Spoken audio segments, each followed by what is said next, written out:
నీకు నిద్ర రావడానికి చలనా ఏమైనా కట్టొచ్చావా? ఇన్ని గంటలు నిద్ర పట్టడానికి ఏమైనా ఇంజక్షన్ చేస్తారా? నిద్ర వచ్చిందంటే ఈశ్వరానుగ్రహం. నీకు సుఖం కలిగింది. నిద్ర పడితే అన్నం తింటావు, అన్నం తింటే నిద్ర పట్టాలి.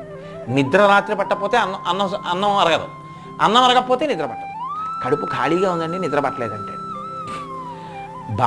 కడుపు నిండా తినేశానండి, నిద్ర పట్టింది. రాత్రి బాగా నిద్ర పట్టిందండి, మంచి ఆకలి వేసిందంటాడు. ఈ రెండు ఒకదానికొకటి అనుబంధం. రాత్రి నిద్ర ఇచ్చినవాడెవరు? ఈశ్వరుడు. ఆయన నీకు నిద్రాకాలిక సుఖం ఇస్తున్నాడు కాబట్టి నువ్వు పడుకోబోయే ముందు 11 మాటలు నీకు ఇష్టమైన ఈశ్వరనామని చెప్పి పడుకో.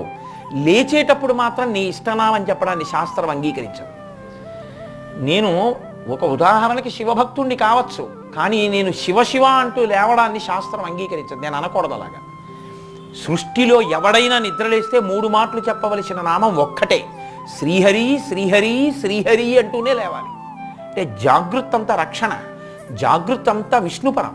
కాబట్టి లేస్తున్నప్పుడు 3 మాటలు శ్రీహరినామని చెప్తూనే లేవాలి భద్రత కావాలనుకుంటే. అది తప్ప మొదటి మాట నోటి వెంట ఇంకొకటి ఏది ప్రకటనంగా పైకి రాకూడదు. కాఫీ కాఫీ కాఫీ అంటూ కుంభకర్ణుల్లా లేవకుండా శ్రీహరి శ్రీహరి శ్రీహరి అన్నది మొదటి మాట నిద్ర లేవగానే. పడుకోబోయే ముందు సాధ్యమైనంత వరకు శివనామం. ఎందుకంటే ఆయన లయకారకుడు. లయకారకుడు అంటే చంపేస్తాడనుకుంటారు చాలామంది. లయకారకుడు అంటే చంపేయడం కాదు. స్వల్పకాలిక లయం అంటే నిద్ర ఇవ్వడం. నిద్ర సుఖం, దానివల్ల ఇంద్రియాలకు శక్తి వస్తుంది.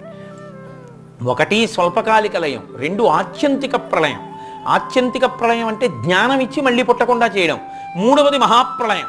అందరూ ఈశ్వరుణ్ణి పొందాలి, పొందకుండా వాడు అలా పుడుతూనే ఉన్నాడు. ఇప్పుడు ఏం చేయాలి? వాడు నన్ను పొందడు, నేనే వాడిని పొందేస్తాను. వాడికి ఎలాగో 35 మార్కులు వాడి జన్మాంతరంలో రావు. 30 వచ్చిన 5 మార్కులు మోడరేషన్ ఇచ్చి పాస్ అయిపోయావు. ఇది మహాప్రళయం అంటే. జీవులు ఈశ్వరుణ్ణి పొందకపోతే ఈశ్వరుడు మైనం ముద్దొచ్చి నల్లపూసల మధ్యలో జొల్లి అన్నింటినీ తానే అంటించేసుకున్నట్టు ఈశ్వరుడే మన్ని పొందేస్తాడు. ఇది మహాప్రళయం. ఇప్పుడు చెప్పండి, లయకారకుడైనటువంటి శివుడిలో వ్యగ్రత ఏముంది? ఎందుకు భయపడిపోవడం? లయకారకుడు అంటే లయ సుఖస్వరూపం, లయ ఈశ్వర కారుణ్య స్వరూపం.